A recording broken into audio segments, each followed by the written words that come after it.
For weeks, Donald Trump emphasized that talks over North Korea's denuclearization are on the right track. Now it's looking like his patience is wearing thin. Reportedly, there's frustration over the pace of discussions and growing doubts over Pyongyang's sincerity to follow through on its promise.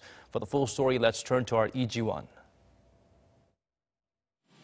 U.S. President Donald Trump has privately fumed at his aides over the lack of tangible progress being made on North Korea's denuclearization.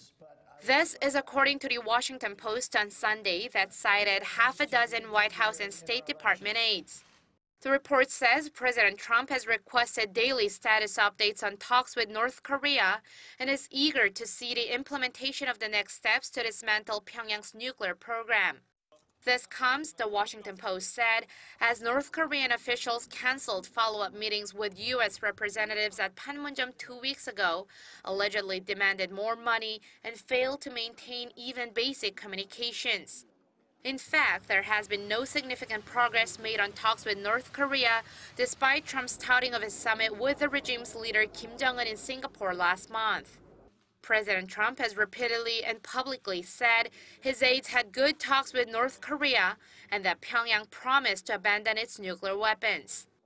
And although the North destroyed its Punggye nuclear test site in June and promised to return the remains of American troops killed in the Korean War in the next few weeks, the Washington Post says the missile engine testing facility that Trump said would be destroyed remains intact, and sources say Pyongyang is working to conceal key aspects of its nuclear program.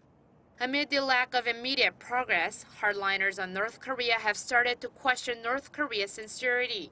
Speaking to CBS News on Sunday, Republican Senator Lindsey Graham warned President Trump that he is being played by Kim. He said North Korea is playing the same game it did with former U.S. presidents, and that President Trump has to make sure North Korea and its closest ally China, which has started to pull back according to Graham, need to know that Trump is different from previous U.S. presidents. Graham said this should be done by giving a real stern warning to North Korea through restarting the halted joint military exercises with South Korea and setting deadlines on the North's return of America's fallen Korean War heroes. Lee-Ji-won, Arirang News.